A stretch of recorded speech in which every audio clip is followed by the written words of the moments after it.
It's important to think about the end of the business or the succession of the business right from the beginning. Every business will at some point face a transition, whether that is the cessation of the business itself or whether it is a transition of ownership. Your business, in most cases, is the most significant asset in your estate, and also is probably something you have built over years and years, and the one you're probably most emotionally attached to. So in order to successfully either sell to a third party, transition to a key employee, transition to a family member, that really takes time to decide, is that key employee or family member ready? When will they be ready? How do we prepare them to get ready financially? Most business owners accumulate wealth inside the business. They have a hard time reaping the benefit of that wealth by pulling that wealth out of the business. They're very illiquid. They have succession issues, and the biggest issue that a business owner has is maximizing or capturing the value of their business.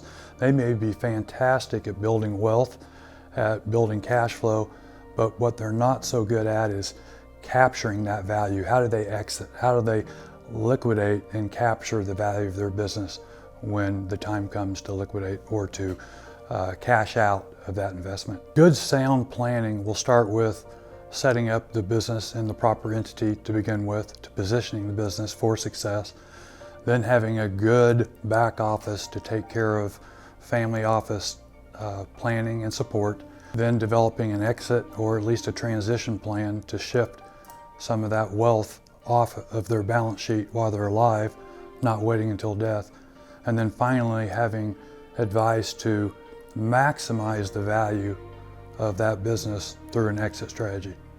I think that planning in advance is essential. In my life, for example, at least it seems like whenever I let the chips fall where they may, they never fall in a nice, neat little stack, right? And so we need to think in advance, because this is some of our most important stuff, our most important treasures, whether that's values or financial treasures or loved ones. And it doesn't make a lot of sense to me to wait till the end and let's just see what happens.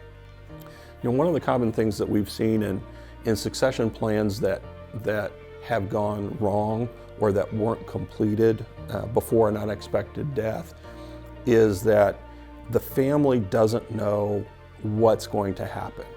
It's unclear who's in control of the business. Is it the surviving spouse? Is it key employees? Is it a business partner?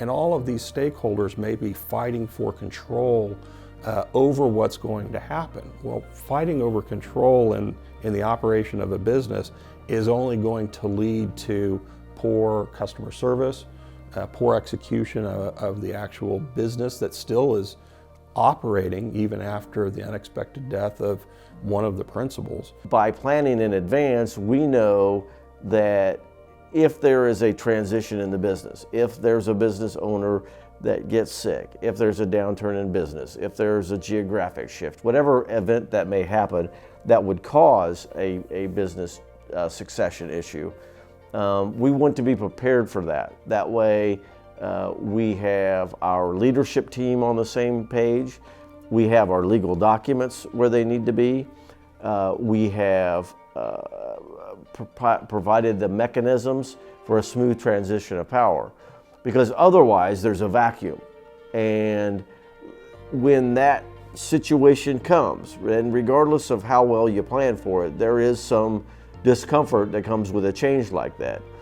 That is not the time to start the planning process. The question often comes up for business owners that I meet with who are just starting out, or where the business is maturing, but it's not ready to transition yet. They're still in growth mode. They're still enjoying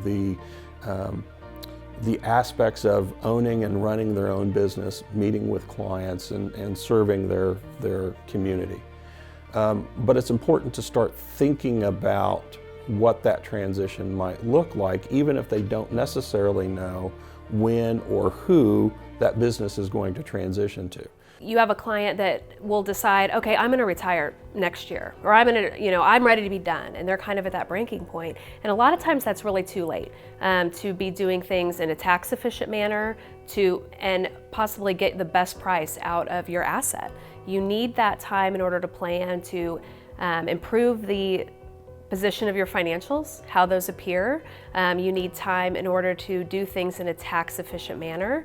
You need time in order to transition into new executives. There's the ownership succession, and then there's the management succession too. And how's that going to affect your family? We help businesses identify successors by first improving the value of their business, to maximize the value of the business, to make it more attractive to potential buyers out there. Then we help the business owner by either grooming the family member or the key management team to succeed in that business, or to identify a third party, unrelated party to buy that business.